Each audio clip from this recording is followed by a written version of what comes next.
सारे लोगों के मनों में इस प्रकार की भ्रांतियां रहती हैं कि गायत्री मंत्र का जाप हमें करना चाहिए या नहीं करना चाहिए।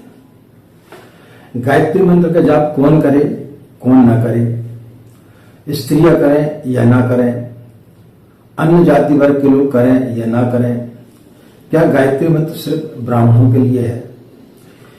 यूरोप के एक सिनेमा गृह के मालिक को वहां के एक बहुत बड़े पादरी ने पत्र लिख करके एक याचना की कि मैं अमुक फिल्म देखने के लिए आने चाहता हूं, इस प्रकार का द्वार बनाए जहां पर कि कोई लोग मुझे देख न सके, मैं आऊं और चुपचाप उस चलचित्र को देख करके चला जाऊं और किसी को पता भी ना चले। उस टैकिज के मालिक ने उस पत्र का जवाब देते हुए उन्होंने लिखा कि मैं ऐसा दरवाजा तो बना सकता हूं जहां से कि आपको लोग ना देख सके, लेकिन ऐसा दरवाजा नहीं बना सकता जहां से कि आपको परमात्मा ना देख सके। परमात्मा हर क्षण हर व्यक्ति को देख रहा है। दुनिया का मालिक तो हर क्षण जाग रहा है, वो हर क्षण देख रहा है। और गायत्री महामंत्र, गायत्री आदिशक्ति, गायत्री वेद माता, विश्व माता हमें याद दिलाती है उस परमात्मा की कि वो हर क्षण हमें देख रहा है। वह मालिक कभी सोता नहीं है। दुनिया सो सकती है लेकिन वो नहीं सोता है। वह जीवंत चेतना है जो कण-कण में व्याप्त है। वो दुनिया का, विश्व का इतना बड़ा सीसीटीवी कैमरा है कि जिसमें हम जो भी कर्म करते हैं वो सारे के सारे उसमें रिकॉर्ड हो जाते हैं। इसलिए उससे बच पाना मुश्किल है। और यह याद कौन दिलाता है? यह याद दिलाता है हमें गायत्री महामंत्र। गायत्री मंत्र हमें सद्मार्ग की ओर ले जाता है। अथर्ववेद में लिखा हुआ है, ओम स्तुता मया वरदा वेद माता प्रचोदयंताम पाववाणी द्विजानाम आयु प्राणम प्रजाम पशुम कीर्तिम द्रविणम ब्रह्म वर्चसम मह्यम दत्वा प्रजत ब्रह्मलोकम। गायत्री माता वेद माता है, देव माता है, विश्व माता है। और गायत्री मंत्र व्यक्ति को भौतिक शक्तियों के साथ साथ में आध्यात्मिक शक्तियां प्रदान करती है। और प्रदान ही नहीं करती, उनको शिखर तक ले जाती है।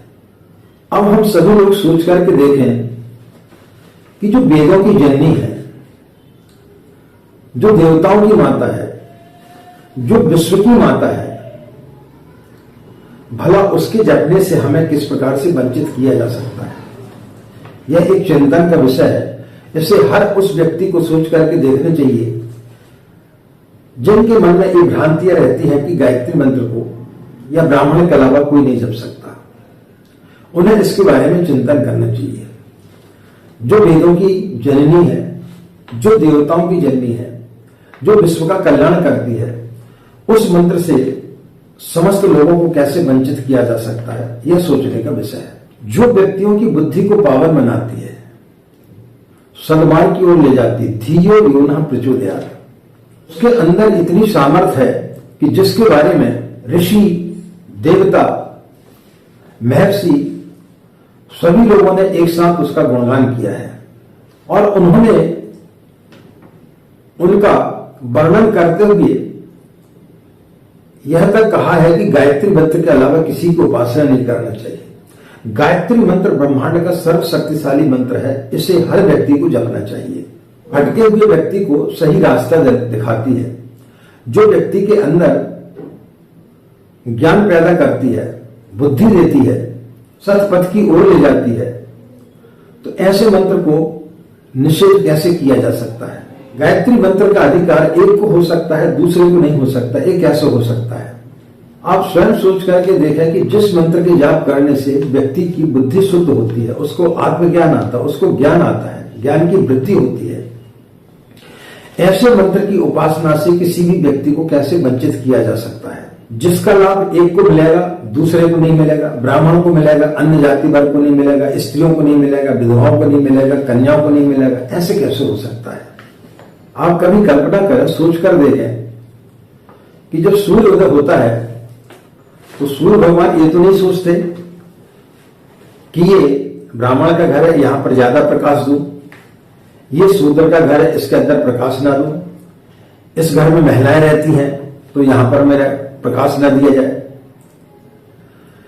सूर्य किसी प्रकार की कोई भी गलती नहीं करते, वो सबके लिए समानता से देखते हैं और सबको समान तरीके से अपना प्रकाश देते हैं। धरती में अन्न जब उपजाया जाता है तो क्या अनाज ये सोचता है, क्या धरती माता ये बोलती है कि नहीं यह अनाज से ब्राह्मण उपजाएगा उसी को दूंगी, अन्य जाति वर्ग के लोगों को नहीं दूंगी, मेरा अनाज सिर्फ ब्राह्मण ही खा सकता है, दूसरा व्यक्ति नहीं खा सकता। नदी बहती है तो नदी ये तो नहीं कहती कि मेरा पानी सिर्फ ब्राह्मण ही पी सकता है, अन्य जाति वर्ग के लोग नहीं पी सकते, स्त्रियां नहीं पी सकती, ऐसा तो नहीं है। बादल जब बरसते हैं तो वो ये तो भेदभाव नहीं करते कि ये अमुक साधु का घर है, अमुक ब्राह्मण का घर है, इसके घर में बरसना है, अन्य के घर में नहीं बरसना है।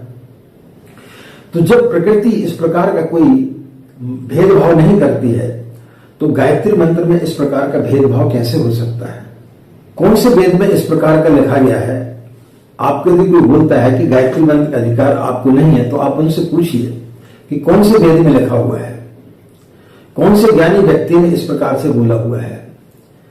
2-2.5 हजार वर्ष पूर्व कुछ लोगों ने इस प्रकार की भ्रांतियां डाल दी कि गायत्री मंत्र का अधिकार ब्राह्मण के अलावा और किसी को नहीं है, लेकिन ये सर्वथा झूठ है।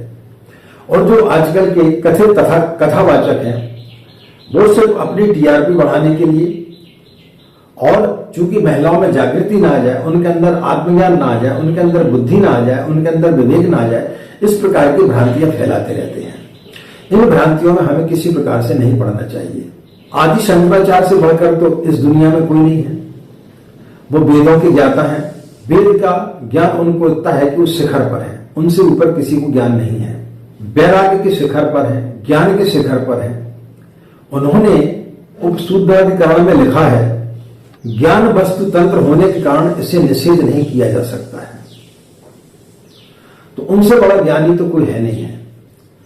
तो जब उन्होंने स्वयं लिखा है कि ज्ञान का जो तंत्र है उसे कभी भी निषेध नहीं किया जा सकता है, गायत्री मंत्र ज्ञान का मंत्र है, तो ज्ञान के मंत्र को किस प्रकार से कैसे निषेध किया जा सकता है? आत्मज्ञान के ऊपर कोई प्रतिबंध नहीं लगाया जा सकता है।